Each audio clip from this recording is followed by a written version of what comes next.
Alors, les sœurs Wachowski font leur début comme une nouvelle génération de cinéastes à venir, à savoir avec une culture qu'on va assimiler à une sorte de culture du vidéoclub. On peut rapprocher cette culture un peu de celle qu'aura aussi Tarantino, à peu près à la même époque, c'est-à-dire une culture qui va aller dans toutes les directions possibles et sans hiérarchie aucune. Et c'est quelque chose qu'elles vont vraiment emmener avec elles dans un très grand nombre d'influences pour toute leur carrière. Elles commencent dans le domaine des comics, donc elles écrivent des scénarios, et elles décident aussi de s'essayer au scénario de films. Et donc, elles vont arriver à Hollywood avec quelques propositions, un film qui ne se fera pas, qui est extrêmement audacieux, et en revanche, un scénario qui s'appelle Assassin, et qui là va convaincre Joel Silver et la Warner, et qui va être entièrement remanié.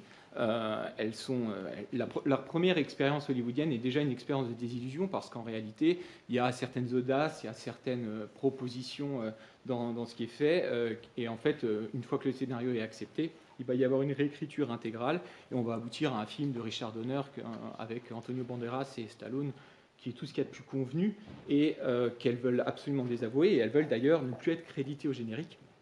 Et on le leur refusera parce que dans le contrat, c'est impossible. Donc à partir de là, il est décidé pour elles, de façon très claire, qu'elles vont désormais réaliser les films qu'elles écrivent. Elles restent en contact avec Joel Silver et il y a le projet Bound, qui est un petit polar. Et en même temps, à peu près au même moment, elles proposent déjà Matrix. Elles savent qu'elles doivent un peu faire leurs preuves sur un premier long métrage en tant que réalisatrice. Et elles vont donc s'atteler à ce film Bound, qui est un film noir, avec déjà une particularité, qui est le fait que le triangle amoureux autour d'une mallette d'argent se fait avec une femme et son mari gangster, et elle a envie de s'enfuir avec une autre femme. Donc on a un triangle amoureux avec un duo lesbien. Évidemment, Hollywood essaye de réécrire en lui proposant quelque chose d'un peu plus conventionnel, et elles arrivent à tenir bon. Et donc le film sort en 95, il va être un petit peu remarqué, et aussi au niveau formel, on se rend compte de certaines innovations, de certaines recherches qui sont assez notables. À ce moment-là, Joel Silver accepte l'idée de Matrix. Matrix est un film beaucoup plus ambitieux et qui est déjà présenté comme une trilogie. Donc évidemment, il n'est pas du tout question pour le départ de mettre en place un tel projet. En revanche, on accorde quand même un budget de 65 millions de dollars, sachant que Bound en avait coûté 5, sur l'idée d'un premier volet de Matrix, sachant pour la Warner que si le film fonctionne, on envisage des suites directement sur le marché de la vidéo, ce qui est quelque chose qui se pratique déjà beaucoup à l'époque. Et donc le script commence à circuler, et tous les gens qui seront les futurs collaborateurs de ce projet disent qu'à l'époque ils le voient circuler en étant extrêmement impressionnés par ce qu'on leur propose, mais en étant à peu près convaincus qu'il ne verra jamais le jour. Il y a énormément de choses qui circulent à Hollywood et des projets qui ne se font jamais, et celui-là semble en faire partie. La particularité de ce projet et de la manière dont il circule, c'est qu'il a été dessiné. Il y a un storyboard qui est extrêmement important et qui va détailler la majeure partie des scènes. Le fait qu'elles viennent du monde de la bande dessinée les encourage. Elles vont évidemment aller contacter des dessinateurs, elles connaissent ce milieu, et notamment un dessinateur qui s'appelle Geoff Darrow, qui est extrêmement reconnu dans le milieu et qui va proposer des dessins qui vont mettre en place tout un univers, notamment tout l'univers du réel, avec les sentinelles, les machines, etc. Et ça va considérablement concrétiser le projet, notamment aussi pour tout ce qui est de la prévision du budget. Généralement, dans un scénario, vous pouvez avoir un scénario avec une page où on vous dit voilà, les gangsters entrent, ils braquent la banque, et puis on passe à la scène suivante. Chez les Wachowski, tout est détaillé. La scène de l'attaque de l'hélicoptère, par exemple, elle est détaillée à la seconde près. On sait exactement où on va. Et donc, ça va aider à avoir un projet extrêmement concret. Et puis surtout, ça montre l'ambition visuelle qui va exciter la curiosité de pas mal de producteurs. On est un peu sur le modèle de ce que je vous avais raconté avec Hitchcock. Vous vous souvenez, qui avait un storyboard intégral et qui disait qu'une fois que le film était terminé, pour lui, il ne restait plus qu'à le tourner parce que visuellement, il savait exactement ce qu'il voulait. On est un petit peu dans cette idée-là. Reste donc à lancer le projet au niveau du casting. Donc il y a à ce moment-là, la Warner fait vraiment un très large casting et imagine quand même que sur un tel budget, on va être sur un blockbuster et qu'il faut donc des stars qui soient un petit peu bankable. Donc on va contacter à peu près toutes les stars du moment, de Brad Pitt à Johnny Depp, Val Kilmer notamment, et aussi Leonardo DiCaprio, qui s'est juré après Titanic de ne plus faire de films à effets spéciaux parce que ça a été vraiment une horreur pour le tournage. Donc il renonce et on propose aussi le rôle à Will Smith qui décline pour Wild Wild West. C'est un film que vous avez peu de chance de voir un jour ici au Ciné-Club. Et c'est une très bonne chose puisque le rôle va donc arriver chez Keanu Reeves. Il en ira de même pour le rôle de l'agent Smith. Il y a un temps, voilà, on pense à Jean Reno qui commence sa carrière américaine à ce moment-là et qui lui aussi va décliner pour un film qu'on ne verra jamais ici et qui est Godzilla. Dernière proposition pour le personnage de Morpheus. On pense assez sérieusement à Sean Connery. Peut-être dans cette idée du mentor un peu à la Highlander, etc. Et Sean Connery décline, cette fois pas pour un autre film, mais parce qu'il ne comprend strictement rien au scénario et qui ne voit absolument pas de quoi il s'agit. Donc on aura Hugo Weaving qui va vraiment avoir un rôle très important et qui sera un marqueur de toute la trilogie Matrix. Et pour ce qui est de Carrie-Anne Moss, c'est son premier rôle au cinéma. Elle a eu quelques rôles à la télé, elle était mannequin aussi, mais là, ça va être véritablement voilà, l'entrée dans le grand monde d'Hollywood. L'un des éléments qui est voulu par les réalisatrices, c'est de ne pas avoir trop de doublures pour les scènes de combat et de cascade. Évidemment, pour les cascades les plus dangereuses, il y en aura. Et c'est d'ailleurs à ce moment-là que Keanu Reeves va faire la rencontre avec Chad Stahelski, sa doublure cascade, qui deviendra le réalisateur de toute la saga John Wick. C'est de là qu'ils se connaissent, et donc lui, il a fait son propre chemin en tant que réalisateur par la suite. Mais pour tout ce qui est des combats, on veut vraiment voir les acteurs, et donc on va les astreindre à un très lourd entraînement qui va durer plus de 4 mois, et durant lequel ils vont devoir apprendre toutes les bases des arts martiaux. On va faire venir un chorégraphe d'arts martiaux qui s'appelle Yuen Woo-ping de Hong Kong et qui a un statut extrêmement important dans le cinéma hongkongais qu'on ne connaît pas du tout à Hollywood. C'est-à-dire que ça fait partie de ces personnes qui sont considérées quasiment à l'égal du réalisateur. C'est-à-dire qu'il peut, quand il a chorégraphié les combats, décider d'un mouvement de caméra, d'un cadrage et avoir un regard aussi sur le montage. Donc c'est quelqu'un qui va intervenir de manière très profonde dans le processus de création. Donc ce chorégraphe vient et il va donc apprendre tous les rudiments des arts martiaux à ses comédiens. À ce moment-là, en plus, Keanu Reeves a une minerve parce qu'il sort d'une opération du cou et il doit faire très attention. Donc, quand on voit le making-of, on le voit en train de s'entraîner à faire du cou alors qu'il est protégé par une minerve. Et ils vont devoir aussi apprendre à gérer les câbles parce qu'on est sur ce qu'on appelle le wire fu, le wire comme câble, c'est-à-dire que non seulement ils ont des combats d'arts martiaux, mais en plus tous les mouvements vont être amplifiés par des câbles, c'est-à-dire que quand ils font un saut, ils sont attachés à des harnais et des câbles, et il y a des opérateurs qui tirent les câbles pour accompagner le mouvement. Donc évidemment, ça suppose quelque chose d'extrêmement gracieux et de très difficile à mettre en place, mais ça va changer complètement d'un point de vue esthétique par rapport à ce qui est habituel dans l'industrie hollywoodienne, à savoir soit des tremplins, soit des pneumatiques, qui sont des mouvements beaucoup plus brutaux et beaucoup plus brefs. Donc tout cela va évidemment générer un très long travail de préparation par les comédiens. Le tournage aura lieu en Australie, et c'est pour une raison de coût, parce que ça réduit considérablement les coûts. Et la Warner ne voit pas trop d'enjeux dans ce film, ce qui va être une vraie chance pour les Wachowski, parce qu'on va les laisser tranquilles, elles vont pouvoir faire à peu près ce qu'elles ont envie. Elles ont une équipe qui est un peu loin du centre névralgique d'Hollywood, de Los Angeles, et on va les laisser faire à peu près ce qu'elles veulent. On leur accordera une rallonge budgétaire à un moment durant le tournage, mais en tout cas, elles vont pouvoir faire le film qu'elles avaient ambitionné. Il y a évidemment, au-delà de tout ce qui est les combats, tout un travail sur l'esthétique, sur la manière de filmer, qui là aussi va supposer de très larges expérimentations. Elles veulent des mouvements de caméra inédits et très rapides. Elles pensent à un moment, elles vont voir les techniciens en leur demandant s'il n'est pas possible de mettre des fusées sur les caméras qui sont sur les rails de travelling, histoire d'accélérer la vitesse. et on leur explique que, ça risque d'exploser, donc les assurances ne voudront jamais, et puis surtout qu'à une telle vitesse, on ne pourra jamais avoir un focus qui soit constant. Donc il va falloir penser à une autre manière, et ça va être ces fameuses séquences de bullet time, où en fait, c'est assez intéressant de le mentionner, et quand on voit justement les making-of et la manière dont ça a été construit, on va revenir en fait aux origines du cinéma pour créer quelque chose qui va être parfaitement innovant. Ces séquences où vous avez une figure centrale et la caméra qui tourne autour, eh bien, en réalité, comme il est impossible de générer ces deux mouvements simultanément, on va installer 120 appareils photo en circulaire autour des personnages et tout filme en même temps, et ensuite on va prendre une image de chaque et par interpolation numérique, on va relier toutes ces images-là. Et donc on revient à l'ancêtre du cinéma, c'est le fameux photographe Muybridge, vous savez, qui avait justement, grâce à une série d'appareils photo placés le long d'une piste de chevaux, pris une série de photos, c'était ce qu'on appelle la zoopraxographie, qui permettait de déterminer la question que tout le monde se posait, est-ce que quand un cheval galope, il y a un moment où il n'a pas un pied au sol, et les quatre pattes en l'air.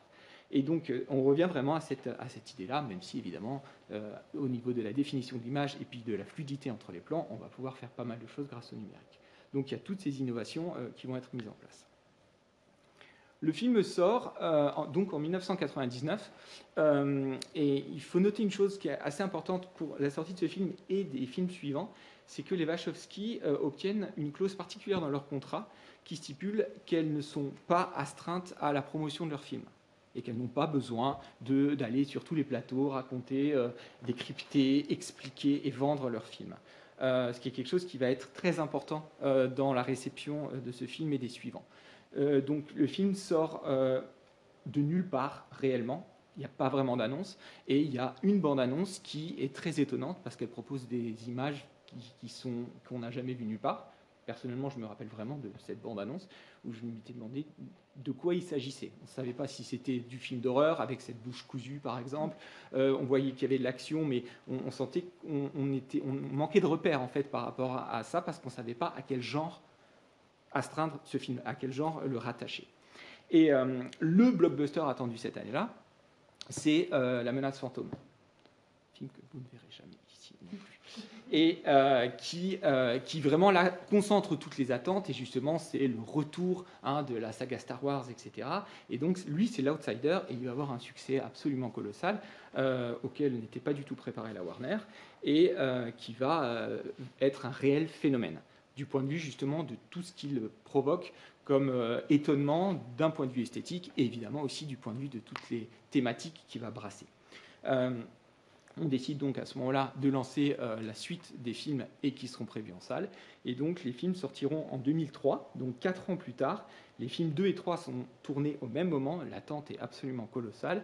Et on est en plus à une période où il y a pas mal de choses qui bougent. Il y a le marché du DVD qui est en plein essor, donc quand Matrix sort en DVD, les gens se précipitent pour l'acheter et le revoir pour essayer d'approfondir un peu la connaissance d'un univers qui est quand même assez mystérieux et cryptique.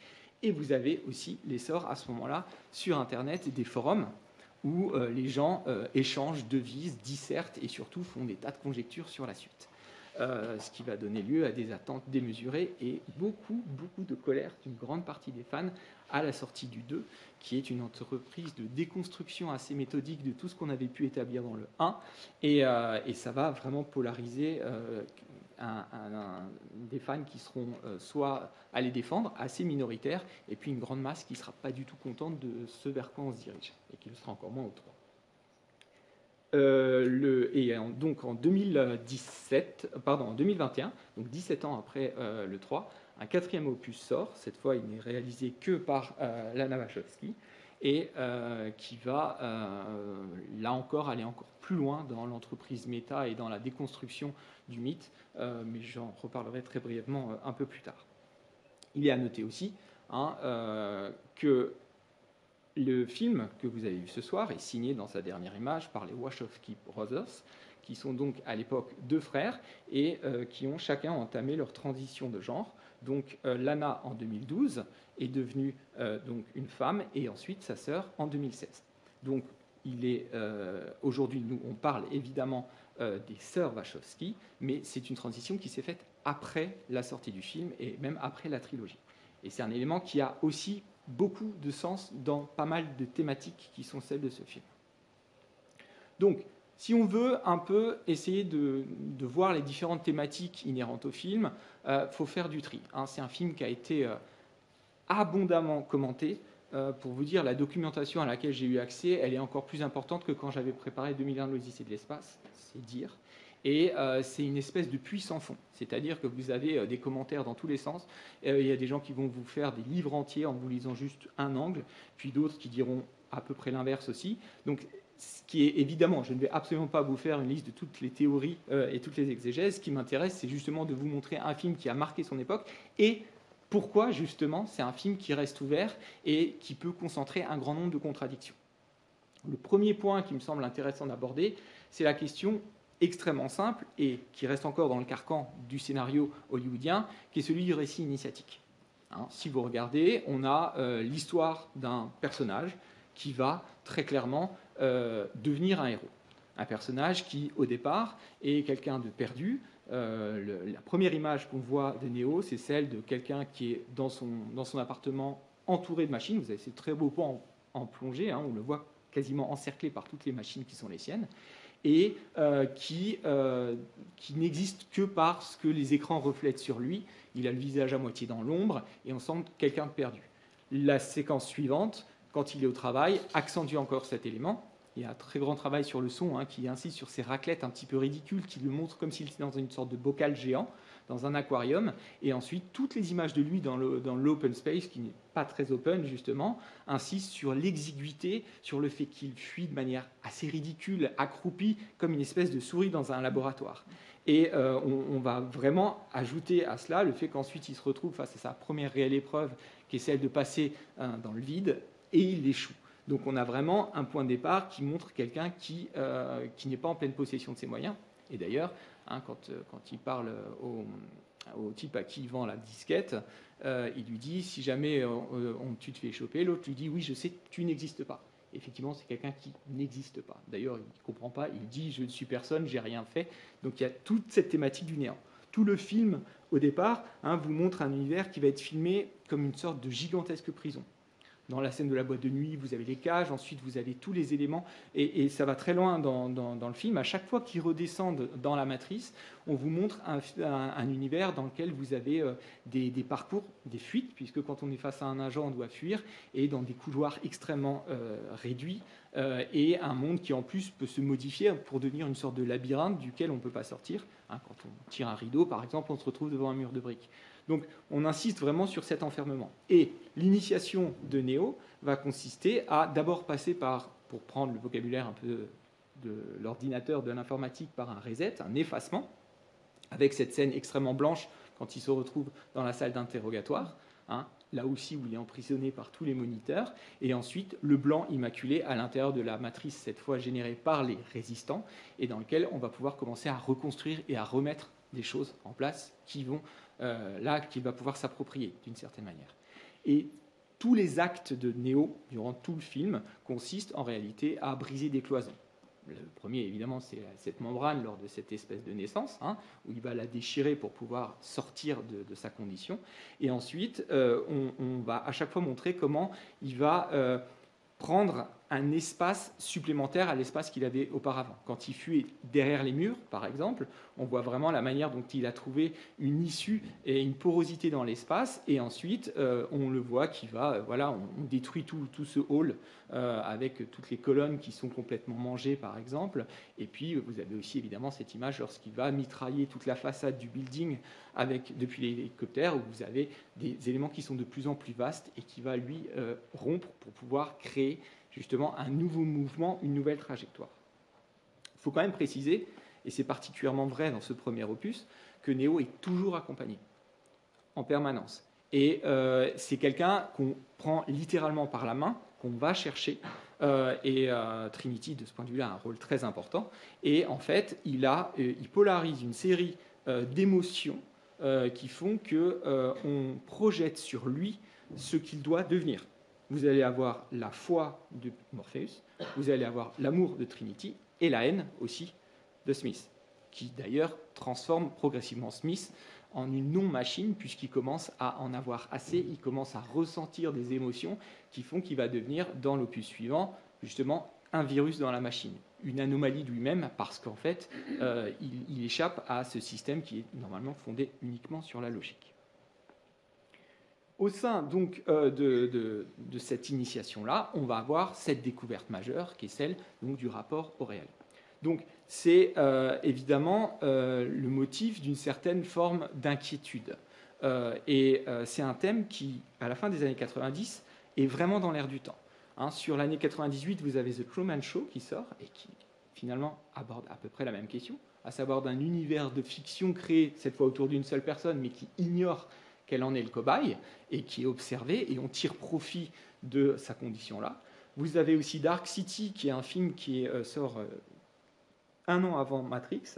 D'ailleurs, il y a eu pas mal de sujets qui disent que, voilà, notamment le réalisateur de Dark City qui prétend avoir été plagié par Matrix. Alors déjà, Matrix avait été écrit bien avant, mais c'est vrai qu'il y a pas mal de proximité, il y a des thèmes très très semblables, et en plus, il y a même des décors de Dark City qui ont été utilisés. La course de Trinity sur les toits au début, lorsqu'elle saute, c'est des décors de Dark City qui étaient en Australie et qu'ils ont réutilisés pour cette séquence. Donc il y a effectivement beaucoup de choses qui sont comparables. Et puis un autre film un peu moins connu qui s'appelle Passé virtuel, mais qui raconte aussi, et qui sort cette fois la même année, l'histoire d'un homme qui s'est créé un monde de simulation, il retourne dans le passé, un monde qui correspond à son idéal. Donc c'est quelque chose qui est vraiment dans l'air du temps et qui montre justement une forme d'inquiétude dans le rapport au réel.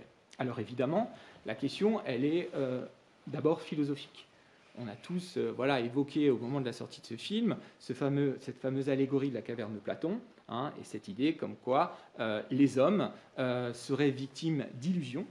Ce qu'ils regardent ne sont que des illusions, et il va falloir un parcours initiatif de quelqu'un qui serait capable de monter vers la surface pour aller voir la véritable lumière qui va l'aveugler, exactement ce que dit Néo quand il n'arrive pas à voir parce qu'il ne s'est jamais réellement servi de ses yeux, et à charge pour lui d'essayer d'aller rechercher les autres pour évidemment, c'est un parcours de découverte de la vérité, sachant qu'ils risquent de résister ceux en bas parce qu'ils estimeront que ce qu'ils voient est la vérité et qu'ils n'ont pas envie d'en voir une autre. Donc évidemment qu'on peut faire des proximités.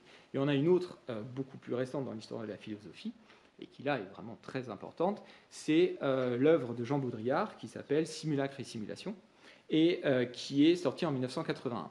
Donc le livre est explicitement cité, hein, quand Néo ouvre ce bouquin dans lequel il met ses billets et puis ses disquettes, c'est le livre de Baudrillard. On voit la couverture et le chapitre du nihilisme est celui où il a commencé à creuser les pages.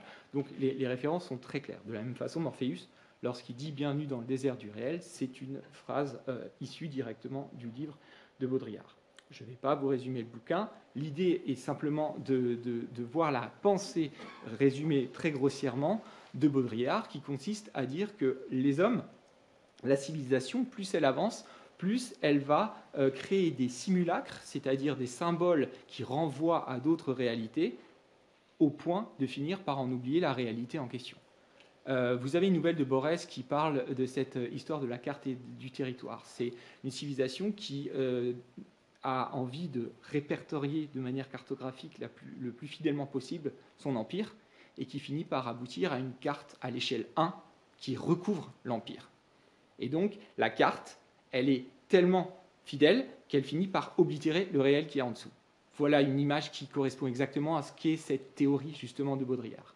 Hein, et qui dit que finalement, si on en est à considérer nos dieux comme par exemple des petites icônes qu'on va pouvoir peut-être attacher à notre pare-brise et puis voir un truc pendouillé, eh ben, on n'a plus aucun contact avec le dieu qu'on évoquait, et ça devient un simple petit objet. Et les Wachowski, elle, pareil, évoque le fait que Las Vegas soit reproduit, Paris soit reproduit à Las Vegas, et que certains peuvent prétendre avoir vu Paris puisqu'ils l'ont vu reproduit à Las Vegas. On est dans cette civilisation justement de la reproduction, de la représentation, de l'illusion, au point qu'on finit par perdre le contact avec le réel. Et cette inquiétude-là, elle a évidemment des conséquences qui vont aller au-delà de la simple question philosophique. Très clairement, on peut en faire une lecture politique, économique, hein, on n'est pas loin de Marx, puisque ce qu'on voit, c'est une grande majorité qui est totalement sous l'emprise d'une minorité qui tire profit de son ignorance. l'opium du peuple, qui est la religion chez Marx. Ici, c'est la matrice, et on donne ce qu'il faut au peuple pour qu'il puisse générer l'énergie nécessaire. Et surtout, on le maintient dans l'ignorance. Donc ici, on est dans quelque chose de très proche d'une lecture marxiste qui est réactualisée à une époque où il y a aussi une vive inquiétude sur justement toutes ces multinationales, ces conglomérats invisibles, et le fait qu'un citoyen dans le monde occidental, qu'il le veuille ou non, participe à ce marché-là. Quoi qu'il fasse, dans le moindre de ses gestes, dans la moindre de ses décisions, il alimente cette société du libre-échange, cet ultra-capitalisme, et s'il veut résister, ça va être quasiment impossible. Donc il y a aussi ce substrat-là qui va être très important et que les sœurs Wachowski vont clairement développer dans la suite de leur carrière sur d'autres œuvres aussi. Et on en vient évidemment à la dernière symbolique qui, là, pour le coup, est véritablement prophétique, qui est la question du simulacre ultime, qui serait celui des émotions. Aujourd'hui, quand on est sur les réseaux sociaux et qu'on a un like ou qu'on a un nombre d'abonnés, etc., c'est le simulacre absolu de ce que pourraient être les interactions sociales. On estime qu'un like nous dit « on vous apprécie », on aime ce que vous faites, alors qu'en réalité, c'est quelque chose qui a été fait assez compulsivement de l'autre côté et qui ne veut pas du tout dire la même chose que si dans une relation humaine, on avait quelqu'un qui vous dit « j'apprécie ce que tu fais ». De la même façon que la popularité qui est mesurée au nombre d'abonnés est extraordinairement discutable par rapport au fait qu'on puisse avoir réellement des gens en face de soi. Et on est en 99, Facebook est inventé en 2004. C'est vraiment très intéressant de voir comment on anticipe un rapport au monde qui sera réellement celui du leur. Et là, pour le coup, vous avez évidemment aussi toute la question qui, nous, aujourd'hui est cruciale de l'intelligence artificielle et de la manière dont elle arrive à devenir quasiment autonome de façon effrayante. Et c'est un sujet qui vraiment fait l'actualité aujourd'hui en 2023. Donc on a aussi évidemment tous ces éléments-là qui vont faire que le film arrive à un moment où on est dans une inquiétude et puis surtout, ça va projeter sur des questions futures qui adviendront réellement. Il n'en demeure pas moins qu'on a beau être inquiet et vous montrer un film qui pourrait générer une véritable mélancolie contemplative, ça reste un film très spectaculaire et d'action. Et c'est là aussi qu'il y a quelque chose de très complémentaire, c'est que le principe du film consiste à vous donner justement accès à quelque chose d'invisible. Les premiers mouvements de caméra qu'on a dans le film, vous avez ces mouvements très iconiques où vous avez des lettres qui défilent et puis on va littéralement rentrer dans l'écran. Et dans le film, on a toute une série de mouvements comme ça, on rentre dans les combinés téléphoniques, on rentre dans les écrans et on vous donne cette omniscience assez jubilatoire qui consiste à vous dire j'ai accès à quelque chose que je ne pourrais pas voir. Là aussi, ce ne sont pas des mouvements de caméra, c'est purement numérique, puisqu'une caméra ne peut pas rentrer dans une surface vitrée, etc. Et on va vous donner une nouvelle impulsion qui vous permet d'accéder à une structure secrète, à des arcanes cachés. Alors certes, on nous présente le réel, ce qu'on nous en dit est absolument effrayant, et vous allez avoir le réel totalement décati, avec à l'opposition d'un monde très lisse avec toutes ces teintes vertes, etc. Là, dans le vaisseau, on va être dans des teintes beaucoup plus bleues, des longues focales qui insistent justement sur des visages, alors qu'on n'était plus dans des plans d'ensemble sur les masses et sur les foules dans la matrice. Et donc, ensuite, des gens qui sont habillés de manière rudimentaire, qui mangent des choses absolument uniformes et toujours le même aliment, etc. Mais cette espèce de désillusion-là n'est que le prélude, en réalité, à un grand spectacle. Parce que connaître la matrice et retourner dans la matrice, c'est la promesse d'un film qui va brasser tous les genres possibles en termes de cinématographie.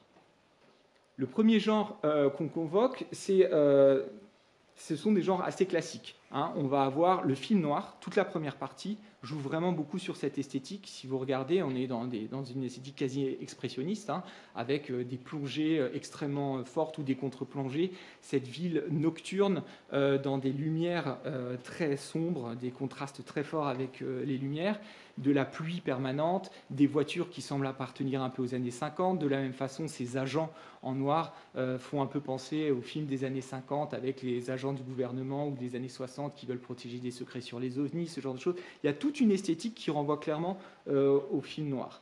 On aura aussi une citation du western dans le duel final, où dans la station de métro, on va clairement jouer sur l'affrontement, ce temps d'attente avec le petit journal qui vole. On a une volonté d'aller justement convoquer tous les genres populaires du cinéma de divertissement. Après, bien entendu, il ne faut pas oublier qu'on est aussi dans un film d'action. Le réalisateur en question, le producteur, Joel Silver, c'est quelqu'un à qui on doit dans les années 80 et 90 des sagas comme L'Arme Fatale, Die Hard. Donc c'est quelqu'un qui s'inscrit véritablement dans un registre. Et on doit avoir les séquences d'action avec explosion, course-poursuite, etc. Et elles seront présentes. Et elles auront évidemment aussi un impact sur le succès du film. Mais on va ajouter à ça des thématiques qui vont être un peu plus intéressantes et un peu plus originales. Vous avez, en termes de science-fiction, toute cette thématique qu'on appelle le cyberpunk, c'est-à-dire cette idée d'une réflexion sur les technologies et sur l'idée, pourquoi punk ? Parce qu'il y a cette question du no future, l'idée d'un futur qui est de plus en plus incertain, une véritable inquiétude sur un monde qui serait aux prises de grandes sociétés, comme là, c'est le fameux métacortex qui est filmé d'en bas, et donc l'idée aussi d'un doute sur notre rapport au réel et sur notre propre identité. Vous avez la concentration d'à peu près toutes ces thématiques dans Blade Runner, qui est sorti en 82, et qui est vraiment l'allégorie de ce sous-genre. Et dans ce catalogue de références hollywoodiennes, les Wachowski vont instiller une profonde influence asiatique. Et c'est là qu'il commence à y avoir quelque chose de très intéressant au niveau du mélange. Vous allez avoir évidemment donc, le kung-fu, tous les arts martiaux, mais aussi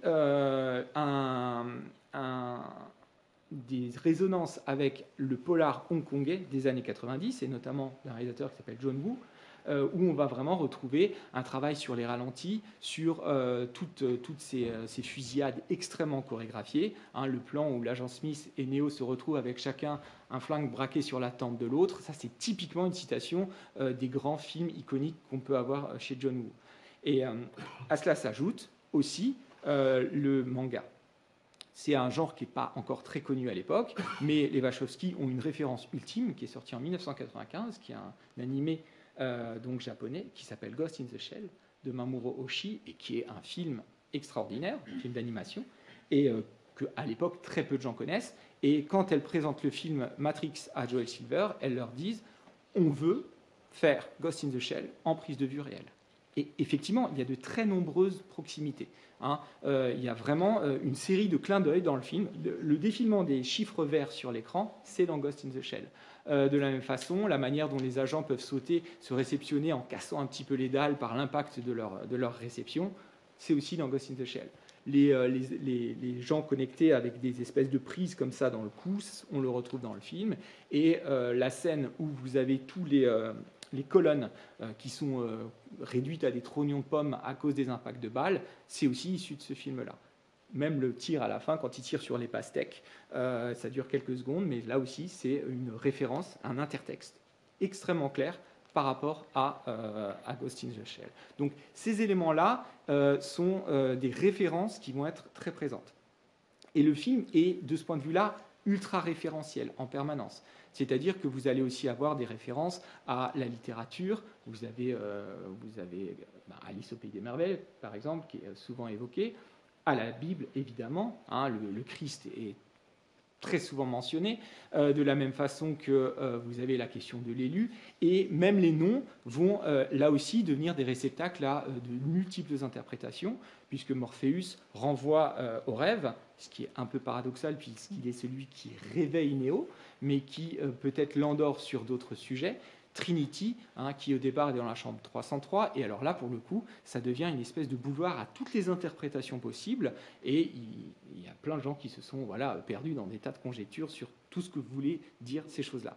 Ce qu'il faut révéler d'intéressant, c'est que les personnages ont les noms de leurs fonctions, et que ces personnages eux-mêmes pratiquent les références.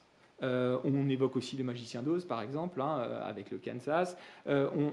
Donc, les personnages à l'intérieur du monde réel sont des personnages qui sont en permanence en train de faire référence à des œuvres de fiction, à la mythologie, à de la littérature, à la religion, à la philosophie, pour évoquer leurs conditions. Donc, de ce point de vue-là, on est dans un film qui ne cesse de faire des références. Et pour revenir à la question du spectacle, il va en découler justement que tout ce brassage des références va provoquer un film ultra iconique dans lequel vous allez avoir des personnages qui sont étudiés de la tête aux pieds avec leurs lunettes, leurs costumes, leurs manteaux longs qui peuvent renvoyer aussi au cinéma de Sergio Leone, avec quelque chose qui, dans la manière de les filmer, les met toujours en valeur. La moindre sortie de voiture va se faire au ralenti et les personnages vont être le réceptacle à tous les fantasmes en termes justement de ce que serait l'héroïsme, même si ce sont des personnages qui, d'un point de vue de leur caractère, sont assez creux. Et ça a été reproché au moment de la sortie du film en disant que ces personnages n'avaient pas de caractère propre, mais uniquement des caractéristiques,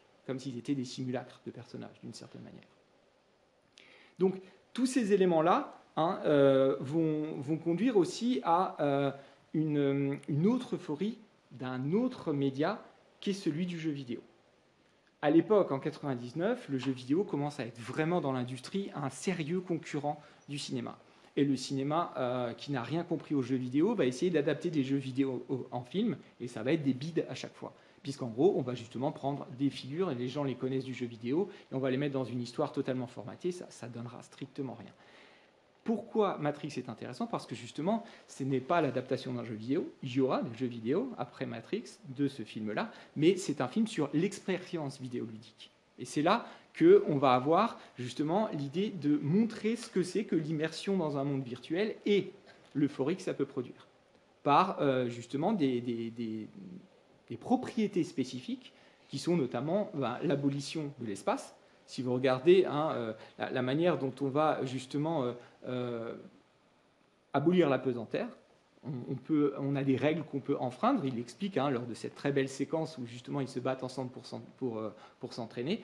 Et on va voir justement là aussi une progression de Neo, qui au départ, ce sont ceux qui sont initiés qui savent sauter, Trinity par les toits, et puis Morpheus quand il donne l'exemple. Lui, il est pétrifié face au vide la première fois. La deuxième fois, il tombe comme dans une espèce de cartoon de Tex Avery avec le trottoir qui se reforme, la chaussée. Et puis ensuite, évidemment, c'est quelqu'un qui va apprendre la verticalité quand il monte avec Trinity par l'ascenseur, et puis quand ensuite, justement, il va retenir les deux, il va les empêcher de tomber, donc c'est lui qui devient celui qui, justement, permet de lutter contre l'attraction terrestre, d'une certaine façon. Et évidemment, l'image finale, c'est celle du saut, de celui qui arrive à devenir, là, carrément, une autre citation qui sera celle d'un vrai super-héros à la manière de Superman. Donc on a ce travail, évidemment, sur le rapport à l'espace et à la pesanteur. Ce sera pareil au niveau du temps, puisque on va avoir cette instantanéité jubilatoire du monde virtuel où notre avatar peut instantanément savoir comment piloter un hélicoptère, comment maîtriser tous les arts martiaux et avoir toutes les armes à sa disposition, ce qui est le propre justement du jeu vidéo. Donc ces éléments-là vont donner aussi une conscience au spectateur d'une forme de réalité augmentée. Et ça, c'est tout le principe du bullet time. Le bullet time a été pensé, donc le bullet time, c'est ces fameuses séquences de ralenti avec le mouvement circulaire. Il a été pensé par les Wachowski comme, en fait, un mix entre plusieurs médias. Elles viennent du monde de la bande dessinée. Et donc l'idée dans la bande dessinée, particulièrement dans les comics avec des actions très fortes, c'est de trouver l'image parfaite qui vienne synthétiser le moment le plus iconique d'une action et d'un mouvement. Il faut une image fixe. Et donc, elles ont envie de cette image fixe et d'y insuffler le mouvement. C'est-à-dire qu'autour de cette image fixe, vous allez avoir justement la caméra circulaire. Et donc, ça devient absolument euphorisant parce qu'on va pouvoir profiter en 3D de ce mouvement magnifique. Et en plus, on a ce sentiment justement d'une omniscience, de pouvoir contrôler le temps par le ralenti, l'espace par la circularité. Et ce sentiment de réalité augmentée, eh bien, il est propre aussi à l'expérience d'un joueur qui peut varier les cadres et il donne aussi un peu l'illusion au spectateur d'être quasiment en position de réalisateur. C'est-à-dire qu'il a tous les angles de vue et il peut choisir celui qu'il préfère d'une certaine façon. Et c'est là, justement, que le film est aussi quelque chose, une date clé dans l'histoire du cinéma, mais pas seulement du cinéma, c'est justement dans sa capacité à s'étendre. C'est-à-dire que l'émancipation de Neo, c'est aussi l'émancipation du cinéma. Après la fin du premier opus, il le dit clairement, c'est qu'un début et on attend la suite. Mais c'est aussi un début par rapport à l'influence que va avoir le film. En 2002, donc soit un an avant la sortie de Matrix Reloaded, le 2, on a déjà comptabilisé 20 films qui reprennent l'effet du bullet time. Donc c'est devenu quelque chose par lequel il fallait passer. Il faut d'ailleurs noter que ce n'est pas exactement la première occurrence du bullet time dans Matrix. On l'a trouvé chez Gondry, d'ailleurs, Michel Gondry, dans une publicité pour Smirnoff, la vodka, où il fait des expériences avec ce type justement de mouvement de caméra. Et il est aussi dans un autre film qui est sorti un an avant Matrix, qui s'appelle Lost in Space, perdu dans l'espace, qui est une bouse infâme. Mais en tout cas, il y a une expérience où ils sont à un moment près d'un trou noir, etc. Et on joue sur cette idée-là. Pourquoi ça n'a pas été retenu? Parce que le film est mauvais, mais aussi pour une autre raison, et c'est là que c'est intéressant, c'est parce que dans Matrix, ce principe du bullet time est complètement inhérent au récit lui-même et à l'expérience justement d'un rapport au virtuel qui permet d'accéder à une réalité augmentée. Et cette réalité augmentée, on va la retrouver dans un univers étendu qui s'étend tout autour du film. Puisque vous allez avoir donc le 2 et le 3 évidemment, mais avant la sortie du 2, vous allez avoir un jeu vidéo, vous allez avoir un Animatrix, qui est une série de courts-métrages d'animation qui étendent l'univers. Et en fait, on va vers ce qu'on appelle le lore, L-O-R-E en anglais, qui est un univers, une espèce de gigantesque mosaïque où, si vous allez voir les dessins animés, enfin les courts-métrages d'animation, vous en apprendrez davantage sur la guerre entre les machines et les hommes avant Matrix. Et puis, si vous jouez au jeu Enter the Matrix, qui sort au même moment que Matrix Reloaded en 2003, vous allez avoir des séquences exclusives tournées du film que dans le jeu vidéo, qui vous permettent de combler certaines lacunes du film. Donc en fait, il y a vraiment cette idée d'une expansion et d'une œuvre transmédia, en fait. Et ça, c'est quelque chose aussi qui va prendre une ampleur. On le voit d'ailleurs, c'est amusant dès le départ, le logo de la Warner est lui-même en vert, comme s'il était contaminé par l'univers qu'il va évoquer. Et c'est quelque chose qui va même dépasser les réalisatrices. C'est-à-dire que voilà, l'expression matrixée aujourd'hui, elle est rentrée dans le vocabulaire, par exemple, mais il y a aussi les mouvements qui se réclament du red pill, donc la pilule rouge, celle qui permet de connaître la vérité. Et malheureusement, vous avez n'importe quelle tendance qui peuvent se réclamer du red pill, et notamment aux États-Unis, des conspirationnistes qui évidemment vous disent nous on a accès à la vérité, tandis que les autres, les moutons, sont dans la pilule bleue, ils décident d'ignorer parce que ça les dérange. Et donc c'est quelque chose qui va dépasser un petit peu l'idée. Car le film a beau s'acharner à nous présenter le réel, il n'en demeure pas moins rempli de leurres.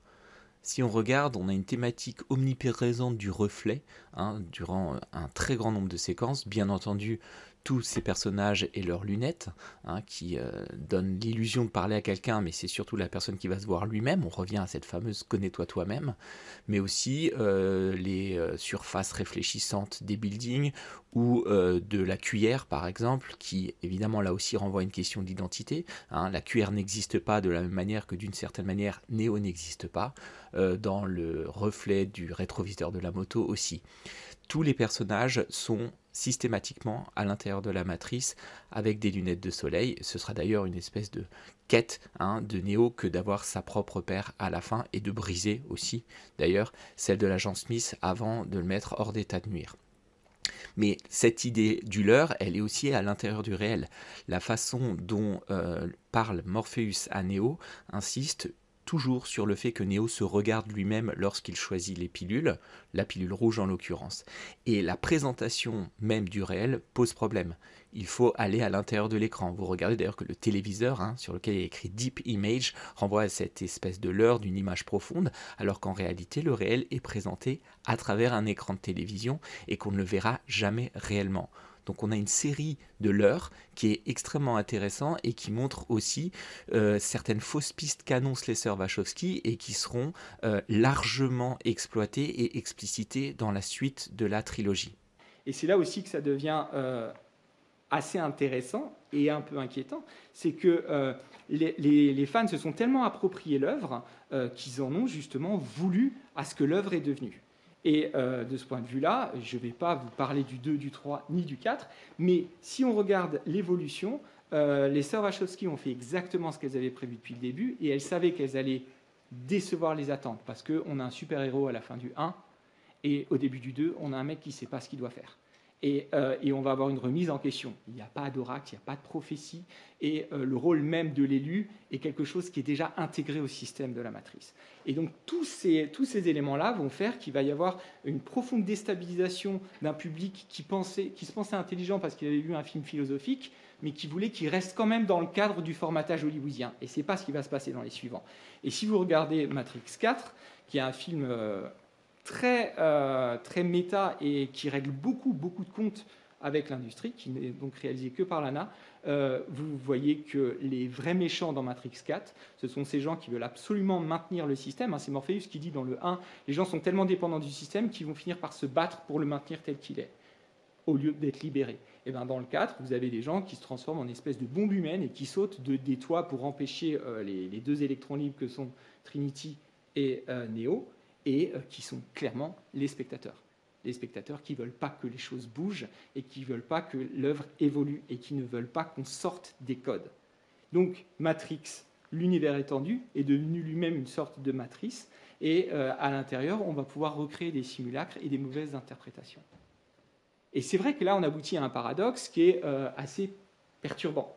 C'est-à-dire que si on regarde, Matrix concentre tous les paradoxes possibles. C'est un film qui utilise toutes les techniques numériques pour filmer un récit dans lequel on vous avertit des dangers du virtuel et du numérique. C'est un film qui vous dit que le spectacle est un abrutissement des masses et qui, en même temps, va ramasser des millions de dollars au box-office. Un sujet, d'ailleurs, un peu paradoxal qu'on avait déjà développé, souvenez-vous, dans Jurassic Park. On vous en met plein la vue pour vous montrer des méchants milliardaires qui veulent en mettre plein la vue. Donc il y a toujours cette réflexion-là qui est assez intéressante. Et si vous regardez, en réalité, la pop culture, c'est la matrice. La pop culture, c'est des gens qui savent ce qui est dans l'air du temps, qui sont au top de la tendance et qui vont proposer à un moment donné quelque chose qui va plaire au plus grand nombre. Et la jouissance de ceux qui apprécient la pop culture, c'est-à-dire nous tous, c'est aussi de se sentir dans ce moment-là, tiens, il y a ça, c'est nouveau, c'est inattendu, ça me plaît, et ça me plaît d'autant plus qu'on est plein à partager ce plaisir. C'est la matrice. La matrice fonctionne exactement comme ça. Et Baudrillard, parce que évidemment Baudrillard, qui était encore vivant au moment de la sortie de Matrix, on lui a demandé ce qu'il en pensait, et il n'était pas très convaincu, et il a dit cette phrase, il a dit, en fait, Matrix, c'est un peu le film sur la matrice qu'aurait pu fabriquer la matrice. C'est bon? Vous l'avez? Et c'est exactement ça. C'est-à-dire qu'effectivement, on vous montre une société dans laquelle on a tout fait pour plaire aux gens et pour les endormir, et on vous montre ça dans un film qui est fait pour vous plaire et pour vous séduire. Donc il y a quelque chose qui serait de l'ordre d'un vrai paradoxe et qui pourrait nous poser des problèmes si on est face à ça. Parce qu'en réalité, si on y réfléchit, la lucidité qu'on a face à la matrice nous permet de jouir encore davantage du spectacle de la matrice. Vous avez cette très belle scène, le premier retour dans la matrice de Neo. Il est dans une voiture et ils ont mis, vous savez, des transparences derrière, un peu comme dans les années 50, où on a un joli couple qui roule et on voit très bien qu'ils ont projeté un film derrière, c'est absolument pas cohérent. Limite, ils font comme ça et la voiture, elle tourne dans l'autre sens, ça n'a aucun sens. Et il y a ces transparences-là. Et en fait, ils montrent à quel point ils trouvent magnifique cette création du monde virtuel. Et il y a une véritable... voilà, il y a une euphorie. Et ensuite, on va lui dire, mais en plus, quand tu es dedans, tu as armes illimitées, tu connais tous les sports de combat, et tu peux t'affranchir des règles de la pesanteur. C'est quand même génial. Donc, on finit par comprendre, effectivement, Cypher, qui a ce plaisir du goût du steak et qui a envie de revenir en arrière. Et donc là, on peut se poser la question du cynisme d'une telle entreprise. C'est-à-dire qu'il y a cette idée, évidemment, Hollywood, c'est une industrie surpuissante qui va aller concentrer tous les génies possibles, qui va aller brasser toutes les influences dans l'air du temps et qui va les resservir pour générer du profit. Et sans aucun état d'âme, évidemment. Vous avez donc des films qui peuvent vous séduire et qui, en plus, vont se vendre comme des films qui pourraient limite avoir un regard critique sur le milieu. Toute la mode du méta, c'est-à-dire des films qui savent qu'ils sont des films et qui vous font des gros clins d'œil en vous disant pop culture, t'as vu ma référence, c'est exactement la même idée. Des films comme Deadpool, par exemple, qui font dans le méta en disant oui, je sais que je suis un film de super-héros un peu nul, mais le fait que je dise que je suis nul fait que subitement je suis moins nul parce que j'en suis conscient. Bon, le film Barbie, cet été, c'est la même idée. Vous avez un film qui est vendu comme progressiste, un film dans lequel vous avez effectivement des idées très intéressantes, féministes.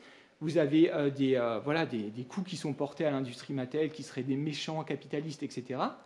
Mais c'est une pub gigantesque de 2 heures pour Mattel. Et maintenant que ça a fait des milliards au box-office, on va avoir tous les jouets Mattel envisageables qui vont donner lieu à leur propre publicité, leur propre film. Donc on est toujours dans cette posture assez inconfortable de se dire qu'est-ce que je suis là-dedans? Est-ce que finalement, nous, le spectateur, quand on prend notre billet, on ne prend pas la pilule bleue?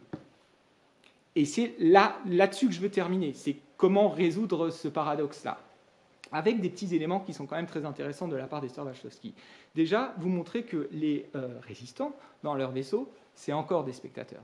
Si vous regardez le nombre de scènes où vous avez l'opérateur qui est devant son écran et la scène, très belle scène du combat d'entraînement, toute l'équipe est en train de regarder et vous avez les petits commentaires et c'est tout juste si on n'a pas le popcorn. Et on regarde et on appelle les autres pour aller voir le spectacle. De la même façon, quand vous regardez tous ceux qui sont connectés sur leur fauteuil, on a vraiment le sentiment qu'ils sont dans des grands fauteuils passifs et qui sont dans des postures de spectateurs. Donc cette question du spectacle, elle est inhérente à l'humanité. Et en réalité, les vrais sujets philosophiques, ce sont ceux de la foi, parce que tout le monde croit à quelque chose, et ce sont ceux aussi du choix. La foi et le choix, c'est au cœur du film, et ce sera au cœur des volets suivants aussi. Et en réalité, pourquoi il se passe quelque chose? Parce que les personnages projettent sur Neo une foi qui va faire de lui finalement l'élu. Pourquoi il n'était pas prêt pourquoi on lui dit qu'il n'est pas l'élu? Parce que c'est lui qui a dit qu'il n'était pas l'élu. Il a dit « je ne suis pas l'élu », elle fait « ah bah désolé ». Et avant ça, elle lui avait fait lire le « connais-toi toi-même », il n'est pas encore prêt à accepter cette nature-là. Et la question, c'est celle justement de qui on est et de comment on interagit avec l'espace dans lequel on est, quand bien même on sait que cet espace est virtuel ou réel. Et de ce point de vue-là, on va avancer dans une lecture, avec quand même une lecture sacrément gonflée sur l'amour.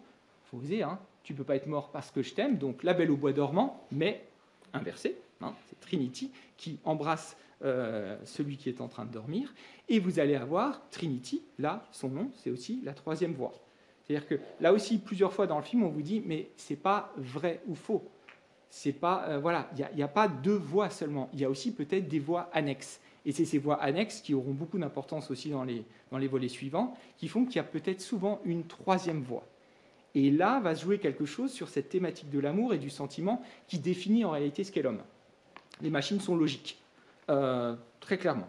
Elles ne sont pas méchantes d'une certaine manière. D'ailleurs, elles ne tuent pas Neo quand il se déplugue, elles l'envoient dans un endroit. Mais il n'y a pas la question de la méchanceté, sauf chez Smith, mais Smith va devenir un virus à cause de ça, justement.